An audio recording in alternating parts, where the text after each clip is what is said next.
Hello friends, and welcome to another Ask Zach. Today we are going to talk about how I've continued to modify my Franken-Tele. It's gotten another neck on it. It's gotten different pickups, added a third pickup in the middle, got new wiring, and removed the old B bender and put in the new style Glaser bender. So this guitar got gutted and redone again. So I don't know how many times I've totally changed this guitar up, but so that's what we're going to talk about today. We're going to talk about all the different mods I've done to it. All right, so before we go into that, just a pause for the cause. So if you have been enjoying the channel and you haven't subscribed yet, well, please go down in the corner and do it. Also, if you've already subscribed, then I appreciate you supporting the show. There's multiple ways. There's tip jar information. There's super thanks. You can go to askzach.com. You can find merch, or you can find out about Friends of Ask Zach, which is a way to watch episodes early. You get some Ask Zach guitar picks, and you also get exclusive content. You get lessons. So, thanks. All right, let's jump in. So, let's see. I think the last time we saw this guitar, it had a Danocaster neck, but what happened was that after I got that 57 Esquire, I really got used to its nut width and the neck shape and also the radius. And so I begged Dan. I said, Dan, I know you did me a favor by making a neck for a guitar. I said, would you swap it out for one with these specs? And he agreed. No, thank you, Dan. So this guitar has its 1 5/8 at the nut. So that's the vintage width of, fenders.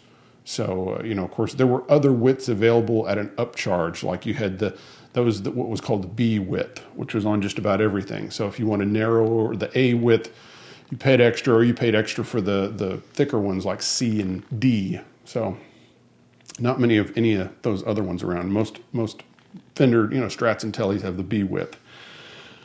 However, most modern makers go for a little bit wider at the nut, some as far as like 1 11/16. And so again, after playing the Esquire so much, I kind of got used to the narrower width there, and so I really wanted that. More important than that was I wanted the vintage radius. I like the 7.25 radius a lot. I like it better than the flatter ones. To me, it's just more comfortable to play. I just like it. So he did that. Then this has the big frets that he uses, which I do like those. I don't like vintage frets. I think they're too small. But this is the normal frets that he uses on all of his guitars. Then the shape of the neck, it was a soft V at 0.88. Now it's a soft V at 0.91 or 92. And that's going after the specs on my 57 Esquire. So yeah, I was spoiled, and he was kind enough to do it. And so that was the first big mod, is a new neck for the guitar. Secondly, I'd been asking Joe Glaser to remove the big heavy Goto bridge that I had on here, because I had one of his benders, but at the time he was only using the 6 saddle big, chrome plated Goto bridge that weighs like a quarter pound or a third of a pound.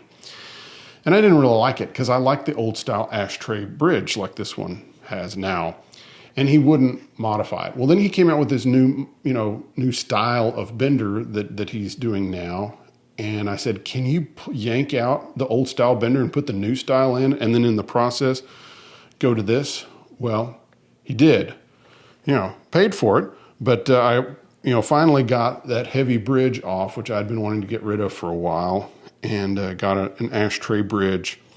And the other thing I really liked about the new style bridge, which is what I have on my Crook Paisley, is that it's just so much smoother than the old one. And I asked Joe why it was, and he said the new version is smoother because it has ball bearings in the arm actuator over here. So that was the second big mod. Then, while it was in having the bender changed out to the upgraded version, the new version, I had the wiring changed. So of course, in a past episode, I talked about, this new wiring thing that he does. And so that's what this has now. So it has a 5-way switch, a volume control, and this is a blend control for the middle pickup, but only when it's in the bridge position. This acts as a blend for the middle pickup, and then otherwise it's deactivated. And then of course you can pull on the tone pot, and it gives you the 2 outside sounds, which you wouldn't have otherwise. But I'll go through that. Then, of course, this is a Seymour Duncan hot Strat stacked pickup from the 1980s that I've been holding on to for a long time. And it's wired up top coil only, so it's not in humbucking mode. And that's to make it a little thinner sounding and make it, strattier along with the bridge pickup. The 2 outside pickups have been changed also. I think they were on Ellis 60s and maybe a Standard Plus or something like that. But now this is a Ellis Standard Plus, but it's his 50-60 version, which means it has 3 different types of magnets. It has Alnico 2 on the top 2 strings, Alnico 3 on the middle, and Alnico 5 on the low 2 strings. And that's to soften these strings and then slightly brighten these and brighten these even more. The same thing was done on the bridge pickup. So it has that same Alnico 2, Alnico 3, Alnico 5 mix of magnets. This has a slight stagger where the D and G are slightly raised, like on the pickup on my 57. And so that's all that was done. So the only other thing, of course, I've got Dan was kind enough to, I was able to get one of Dan's aged Ace straps. So he's taking these old, these are actually new. He's taking new Ace straps, and he's aging them and signs them, and so you can get those off his website. These are really cool because they just look nicer and they're more fun than one that's brand spanking new. So for those of you that want to have an aged strap to go with your aged guitar. All right, well let's kind of hear it. So this is just the neck pickup by itself.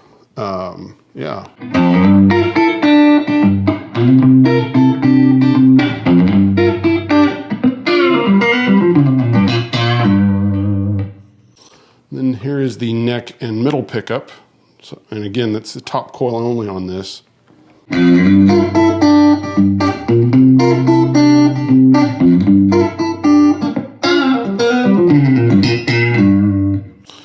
Then here's the middle pickup by itself.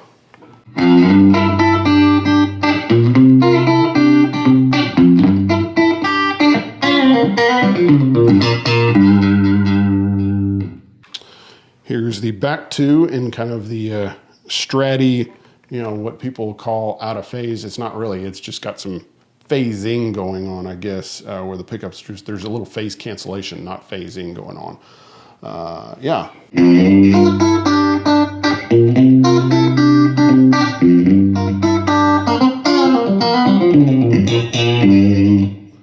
Very, very straight. Why is it so tempting to play that whenever, you get into that position?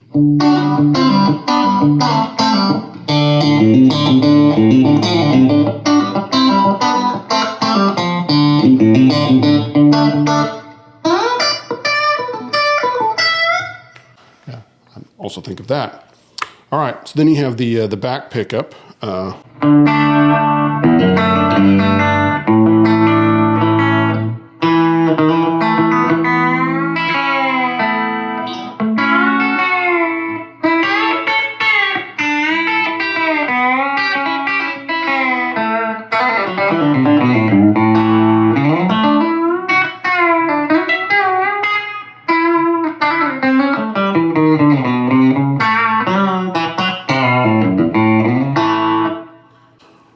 Or you can get, of course, the front and back together,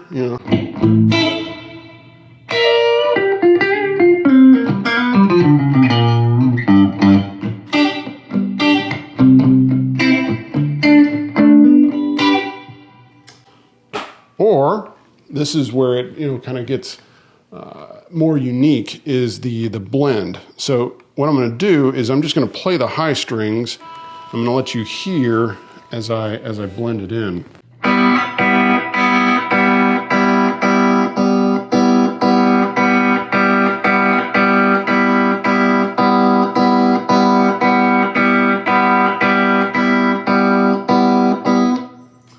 Okay, so at the extreme position, it's just as if they're both equal in volume. And it's more Stratty sounding.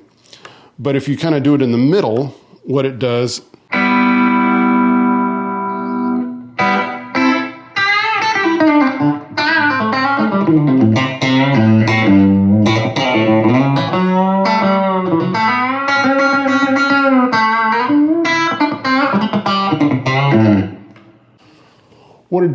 is it just kind of smooths the highs just a little bit. It kind of has a little phase cancellation. It kind of kills off some of the extreme high end and just smooths things out without getting Strat sounding. And so that's what's really neat about this. And the other great thing is that the blend control only works when you're in the number 5 position, like I am right now. As soon as you go into the next position, it defeats it. So now some people might want that, be able to blend it all the time, but really this is where it's most useful. And so then you're able to get, when you go to this number 4 position, you get the true both pickups at full volume. And then you can go back and still get this blended sound. So that's the advantage of this. So yeah. And again, the bender, I love it. It's really smooth.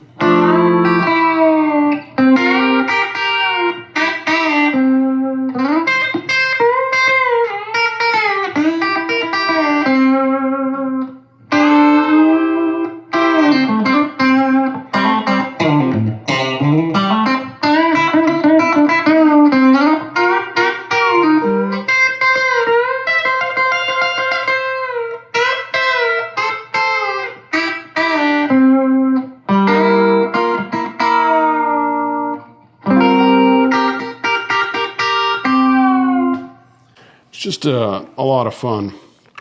And then it's just got, now this guitar has so many sounds, on tap. So you can go, you can do like a popcorn part, like on, Neon Moon. Normal, back 2 pickups together. Or you can go to the, neck pickup and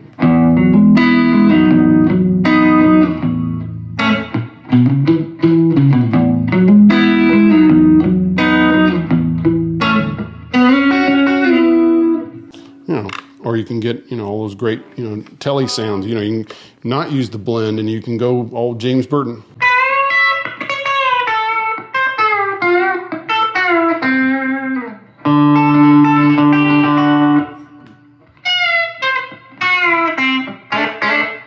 Of course, that was Roy Nichols on that. Well, Burton played the banjo role, or the dobro role part. That's for another video.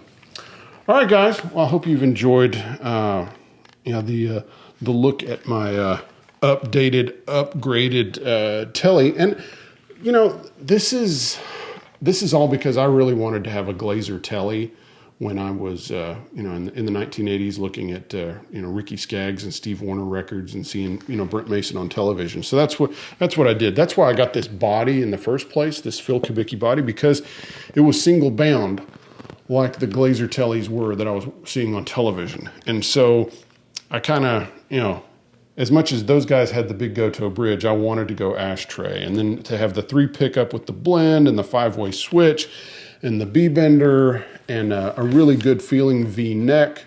Yeah, so now this is a really great hot rod of a guitar. And I've really enjoyed having it. And of course, enjoy knowing all the people that have put their love into it. Joe Glaser doing the bender and the wiring. Actually, Aaron Parker also working on this. Dan Strain doing the neck, and Ron Ellis doing the pickups, and of course, an ancient 80s Duncan hot Strat stack pickup. So, all right, guys. Well, I hope you've enjoyed today's episode, and I'll see you next time. Get you some real wear like this.